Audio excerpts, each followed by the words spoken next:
Assalamualaikum warahmatullahi wabarakatuh. Izin memperkenalkan diri, nama Agi Silvani dari Prodi 5B Akuntansi NPM 19121082. Di sini saya akan menjawab tentang sebutkan dan jelaskan dari 8 poin manajemen pemasaran tersebut. Poin yang keberapa yang membuat saya tertarik jika saya terlibat dalam manajemen pemasaran tersebut. Nah, sebelum menjawab, saya akan membacakan 8 tugas manajemen atau 8 poin tugas manajemen pemasaran. Yang pertama, mengembangkan strategi dan rencana pemasaran. Yang kedua, menangkap pemahaman atau gagasan pemasaran. Yang ketiga, berhubungan langsung dengan pelanggan. Yang keempat, membangun merek yang kuat. Yang kelima, membentuk penawaran pasar. Yang keenam, mengantarkan nilai. Yang ketujuh, mengkomunikasikan nilai. Yang kedelapan atau yang terakhir, menciptakan pertumbuhan jangka panjang. Nah, jika menurut saya tertarik dengan poin yang keempat, yaitu membangun merek yang kuat. Karena apa? Merek merupakan suatu hal yang sangat penting untuk diperlihatkan oleh pebisnis atau perusahaan dalam pembuatan atau dalam membuka bisnisnya. Karena merek merupakan hal yang fundamental ketika ingin membuka bisnis. Di sini merek juga, menurut saya, merek juga itu adalah istilah, simbol, nama, desain yang digabungkan menjadi satu untuk mengenali sebuah produk, layanan, sebuah instansi, sebuah perusahaan, dan lainnya dari pemilik untuk membedakan bahwa merek ini produk saya nih, mereknya ini, atau membedakan dari produk atau jasa lainnya yang mereka buat sendiri.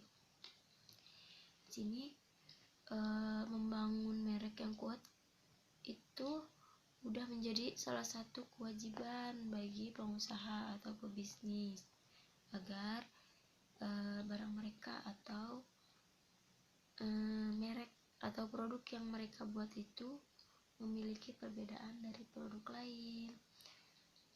Nah, karena sekarang itu sebuah merek yang terkenal, sebuah merek jika terkenal itu bisa menjadikan barang itu semakin mahal. Karena semakin bagus, semakin mahal harganya, maka semakin bagus mereknya, semakin mahal harganya. Karena dengan mahalnya sebuah merek itu menandakan bahwa kualitas mereka itu bagus, produk yang mereka buat itu dapat dipercaya. Nah, Anda dapat menciptakan sebanyak mungkin merek yang Anda mau, tetapi merek itu atau brand itu ternyata bukan hanya untuk pencitraan atau pembagusan nama saja. Karena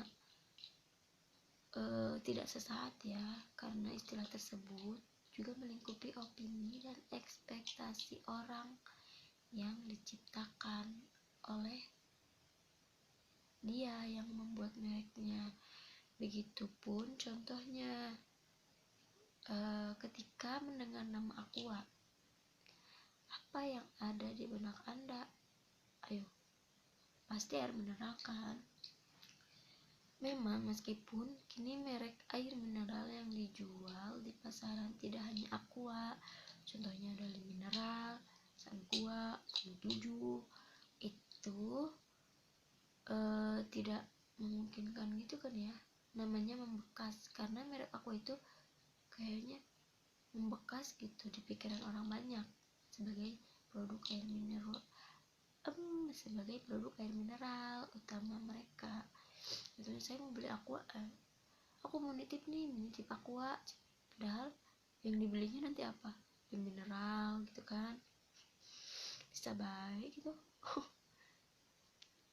Terus dapat dipahami bahwa keunikan memang mampu menjadi pembeda diri Anda atau pembeda suatu perusahaan dari perusahaan lain atau dari orang lain. Karena sesuatu yang unik juga dapat menjadi pusat perhatian dan pusat perhatian orang dengan mudah. Tapi keunikan itu sendiri akan kehilangan nilainya seiring waktu berlalu. Nah, untuk mempertahankan kedudukan brand Anda atau merek yang sebuah perusahaan buat, diperlukan sebuah nilai lebih, yaitu alasan sebenarnya dibalik bisnis yang Anda buat atau bisnis yang sebuah perusahaan buat. Nah, dari kutipan yang saya baca di situ disampaikan bahwa begini,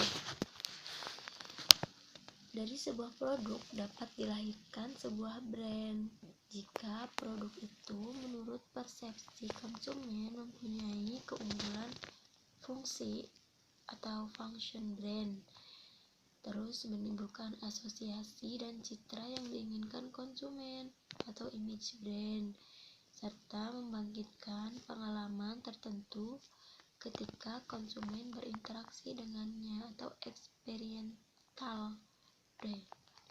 Nah, begitu pemahaman saya tentang membangun merek yang kuat. Mungkin cukup sekian, kurang lebihnya mohon maaf. Billahi taufik wal hidayah. Wassalamualaikum warahmatullahi wabarakatuh.